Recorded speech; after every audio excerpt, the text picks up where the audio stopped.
The Curse of the Dragon. A guardian among men. Long ago, in the prosperous kingdom of Eldoria, a mighty dragon named Varith watched over the land. Unlike the fearsome dragons of legend, Varith was a guardian, a being of immense wisdom and power who protected the realm from invaders and natural disasters. He breathed fire only to repel enemies and used his vast knowledge to guide Eldoria's rulers.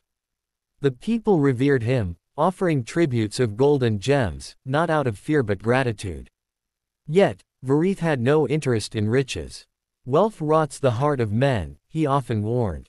Cherish wisdom, not gold, and you shall never fall. For centuries, peace flourished under his watchful eye.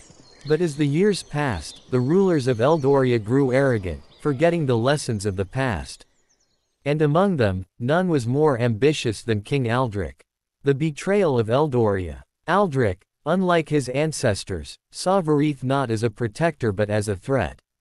He resented the dragon's power, believing no beast should hold dominion over men. Why should we bow to a creature of fire and scales?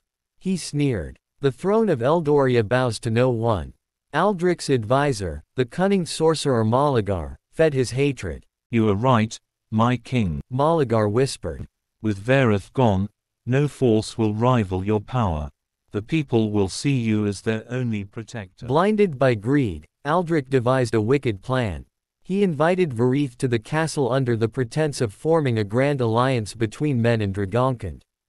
Unaware of the treachery, Varith accepted. As the dragon entered the great hall, a circle of enchanted runes, secretly inscribed by Moligar, lit up beneath him. Chains forged from cursed steel shot up from the ground, wrapping around Varith's limbs and wings. The dragon roared in fury, shaking the castle walls, but the magic was too strong. Aldric stepped forward, his eyes gleaming with triumph. No longer will you reign over us, dragon. Eldoria belongs to men alone. Moligar raised his staff, chanting in an ancient tongue. A dark mist swirled around Varith, seeping into his scales. The dragon felt his strength fading, his fiery heart turning cold. Before the spell consumed him, he uttered a final warning. Betrayal has sealed your fate. When greed and treachery consume your kind, my wrath shall return. With one last deafening roar, Varith's body turned to solid stone, frozen in time atop Mount Varithia, overlooking the kingdom he once protected. The people cheered. They believed they were free. But curses are not so easily forgotten. The sleeping doom. Years turned to decades. Decades turned to centuries. The memory of Varith faded into legend. Eldoria thrived, and the story of the dragon's curse became nothing more than a children's tale. Yet, something lingered. Some nights, the mountain would tremble.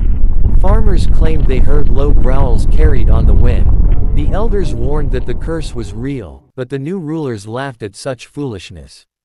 Then came King Roderick. Roderick was the most ruthless of Eldoria's rulers.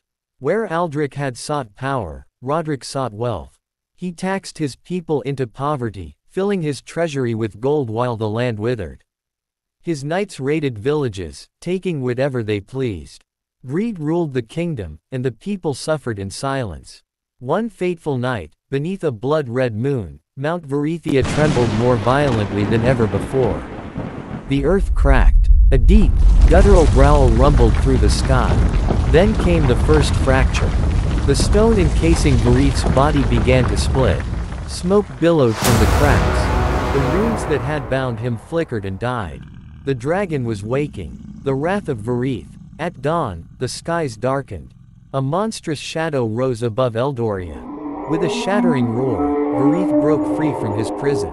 His once golden scales were now blackened, his eyes burning like molten fire. He was no longer just a guardian. He was vengeance itself. Varith's wings blotted out the sun as he descended upon the kingdom. Fire rained from the heavens, consuming the greedy king's palace. The royal army, once so feared by the people, was reduced to ash in moments. The people screamed, begging for mercy. "Spare us," they cried. "We did not betray you." But Varith's fury was not so easily soothed. He had seen centuries of greed, of rulers who abandoned justice for wealth. He would make them suffer as he had suffered. Then, amidst the chaos, a lone voice rose above the cries. The plea of a pure heart. A young woman named Lyria, a simple healer, stood before the dragon. She held no weapon, no armor, only a heart filled with compassion. Great Varith, she called, stepping forward. If blood must be spilled, take mine. But spare the innocent. The dragon paused, his fiery breath halting midair. For the first time in centuries, he saw something in a human's eyes that was not greed. Selflessness. The flames in his throat faded. Varith lowered his massive head, gazing at Lyria. You offer your life, he rumbled, for those who betrayed my kind. I offer it, because not all are wicked. Because if you destroy us all, the lessons of the past will be forgotten. Varith considered her words. Then, with a great roar, he lifted into the sky. He did not destroy Eldoria that day. But his warning remained. Eldoria's eternal watcher. With King Roderick gone, Eldoria rebuilt, not on gold, but on justice. The people honored Varith not as a monster, but as a guardian, one who would rise again should the kingdom ever fall to corruption. Legends say that on stormy nights, if one listens closely, they can still hear his growl echoing from Mount Varithia.